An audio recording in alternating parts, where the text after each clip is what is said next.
Well, it's Chords and Coffee, and today, this is a good one. You better pour yourself a strong cup of coffee for this one, because this one's going to change your life. What are we going to do today? What we're going to do? We're going to link pentatonic ideas with chord ideas. Now, before you go, I've heard that before. Hey, look, there's a lot of things on the internet that talk about the pentatonic scale, and there's even more or as much that talk about chords.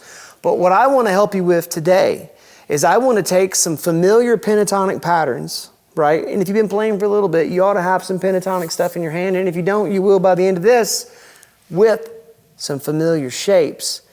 And if you haven't exposed your brain and your fingers to this information, this is a life-changing lesson. So buckle up, Buttercup. Let's jump right into this thing. We're going to be in the key of C.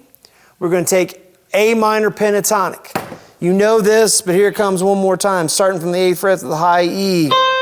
8, 5 on the high E, 8, 5 on the B, 7, 5 on the G, 7, 5 on the D, 7, 5 on the A, and then 8 if we're making it a C major on the low E, and then 5 for an A minor here on the low E. Pentatonic scale, A minor, everybody's first pentatonic, right? Okay, so here's what I want to suggest to you. I'm going to show you 3 C major 7 shapes. This guy, and this guy, okay? And then what I'm going to do is we're going to take this scale and we're going to see how that geography lays out or juxtaposes itself on top of one another for the hope and the purpose of being able to find some really cool licks for yourself, right? And I'll show you the kind of stuff that I do when I'm thinking about this. So first things first, that's the A minor pentatonic, we got that. Here's the C major 7. By the way, quick shout out. I was having a lesson with my buddy Tony, who lives in California, and we ended up kind of organically evolving into this sort of thinking. So thank you, Tony, for the inspiration. You're awesome, and I really appreciate you. So, C major 7, index finger, 3rd fret of the A, layer straight across from A to E. You're gonna have your ring finger here on the 5th fret of the D, middle finger, 4th fret of the G, pinky on the 5th fret of the B. Put it all together, C major 7. And then now for this next one, if I don't play a root note, or if I do play a root note, I might do it this way or I might do it this way. But for the ease of the fingering and the fluidity that we're trying to find, that's a lot of alliteration, no charge by the way. Index finger is going to be on the D string, the G string, the B string. Go ahead and put it on the high E, but put your pinky now on the 7th fret of the high E. Right, you hear that? All right, one more, and then this guy. If you want to get your thumb involved in this, that's great too, but this is going to be index finger on the 7th fret of the high E, middle on the B string of the 8th fret, ring finger is going to be on the G string of the 9th fret, pinky is going to be on the 10th fret of the D. Now, here's what we're doing. Those chords, those shapes, let's just start with this guy right here. When you look at that, what I want you to start trying to do is outlining these shapes while you're playing and noodling around. Noodling is okay if all of your playing is basically encapsulated in the idea of just sitting around and noodling guitar. Well, you're missing out the best part of playing guitar, which is making music, right? However, I'll also suggest that music needs noodling in order for it to be made, because you have to discover sounds that you like. You have to discover not only the sounds that you like, but the fingerings, the dexterity, the muscle memory, just the tactical effort that is required to coax these sounds out of thin air, right? And so what we're doing is when we're noodling around, we're really practicing touch, and we're practicing finding things that we like. And I might circle back to touch here in a second, but for right now, here's what I want to do. If you look at this shape, look, this high E string here, this B note, that connects and pivots right to this, right? Right? And then this, obviously, is connected right here. Maybe it's not obvious if you look at the D and the G string. So all these things are already kind of touching. They're always sort of neighbors already, right? All right, Nate, maybe you're sitting there thinking, Nate, you've lost me. What are we talking about? Well, look, friend. if we take this, this, and this, and we juxtapose this pentatonic shape on top of this, what would that look like? I made a little graphic, and that graphic, this is what I drew out, but I'm sure that graphic will appear here now on the screen. Doing! Right? And so when you look at that, you ought to see how this C major 7 shape and this shape and the pentatonic scale all sort of lay on top of each other. So now what?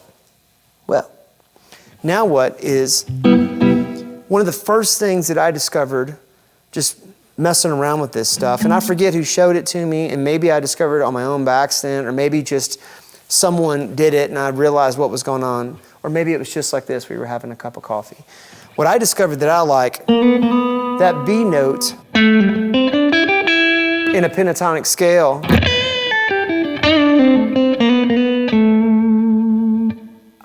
I like that sound. I like that minor 9 over an A minor or a C major 7 sound. And so because I like that, that becomes a target note for me. So here's a concept to kind of latch onto. When you're noodling around, and I know noodling gets a bad rep, but when you're trying to find things that you like on the guitar and you're playing, you ought to have maybe at least a target sound in mind. Something that you just like the way it sounds to you. Maybe you like the approach of it, the feel in your fingers. I'll tell you, I love sliding up to that B like that. Like if I'm playing a...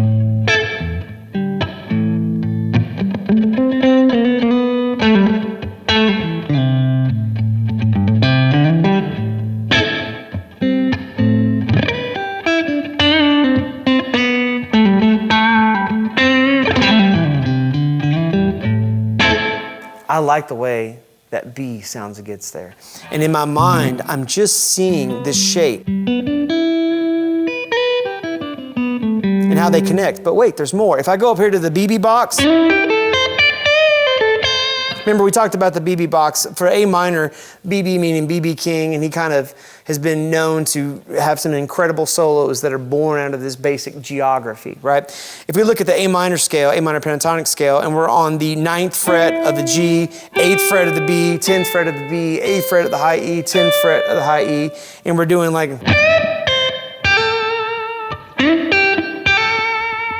that kind of stuff, right? Well, guess what? What if I juxtapose that with this shape? Well, there I get that B again.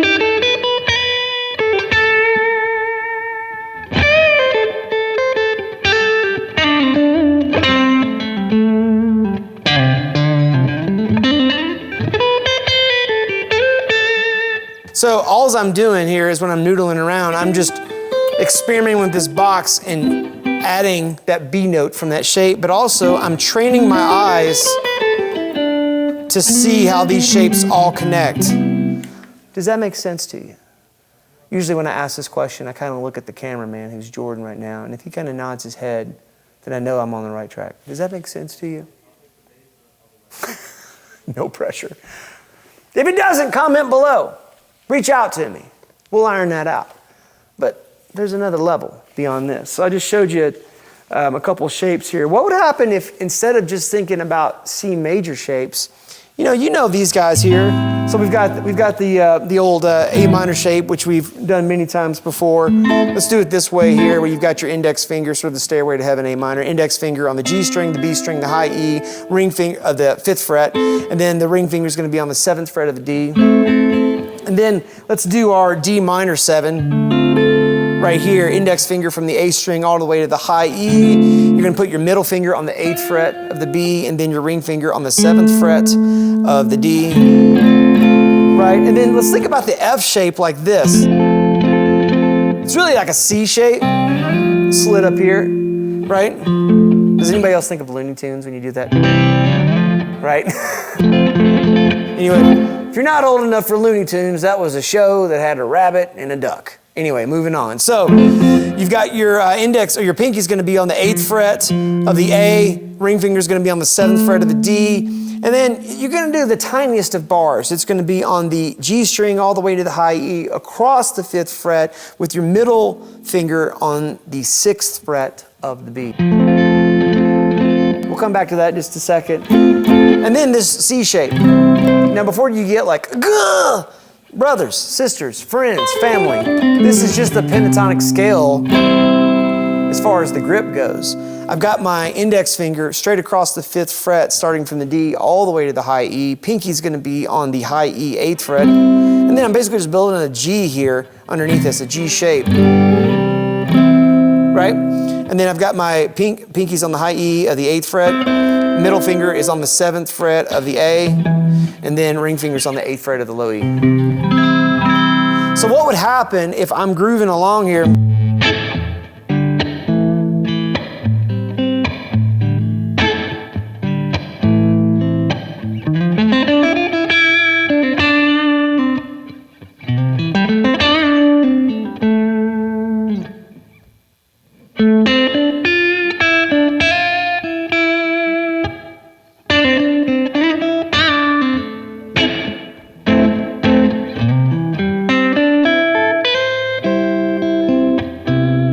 You can start to actually hear the chord changes outlined. What's the advantage of that? Twofold, my friend. Number one, if you actually want to outline the changes and direct more attention to the chord itself, which sometimes is amazing to do, especially in a big release moment, it's awesome to do that. But also if you want to juxtapose one chord on top of another, that's the way you do it. You got to get to where you can outline chords. Well, how do I outline a chord? It's super simple, but it takes time because you've got to invest in playing that one note at a time. And what I'm suggesting to you is, like on that F shape, if you'll play that, but then also play some pentatonic linkage or connective tissue in the middle of those notes. That's how you find the licks that sound like you. Look, there's a lot of people out there playing guitar that want to sound like somebody else. Good Lord, I remember a time when you walked in the guitar store and everybody wanted to sound like Stevie Ray Vaughan. I love Stevie Ray Vaughan. Hugely influential player. But Stevie Ray Vaughan is Stevie Ray Vaughan, right? Just like there was a ton of people shortly thereafter who wanted to sound like John Mayer, and the list goes on and on and on. And I'm not saying that that's a bad thing. In fact, I mean, the way that we learn music is the same way that we learn language. We listen to people that we like and we emulate them. I'll give you a little hint. As a kid, my dad would play Jared Clower cassette tapes. He was a comedian like in the 70s, maybe early 80s. And he had a way where he would tell stories that just tickled me. Still does. Sometimes I'll just listen to it. And what's funny is, and if there's anybody that's related to Jared Clower, don't take this as offense, but a lot of times the punchline isn't as funny as the journey to get to the punchline. Because his storytelling is so great. His use of space, the way that he uses the dynamics of his voice. Gosh, it sounds like I'm talking about music. Well, that's because it's the same thing. And what I'm encouraging you to do is I want you to take these ideas that I just gave you, noodle around with them. See if you can tell a story with it, right? Hey, go find a backing track. And if you need a suggestion, just shoot me an email, natewhite@palenmusic.com. I'd love to help you. I can suggest a few things that way. But I hope this encourages you. I hope it helps you. I hope it opens up a whole new window of really cool opportunity for you to explore the way that you play. And I said I would circle back around to the touch concept. The way that you get better touch in your hands is to play some of the same licks that you like to play, licks that sound like you, licks that are your own phrasing, and see how many different ways that you can articulate that or express dynamically that lick on the fingerboard. I sure do appreciate y'all. We're living life the best we can with the guitar in our hand, and we do it every Saturday morning, 9 a.m. Central Time, right here on YouTube. Y'all have a fantastic week.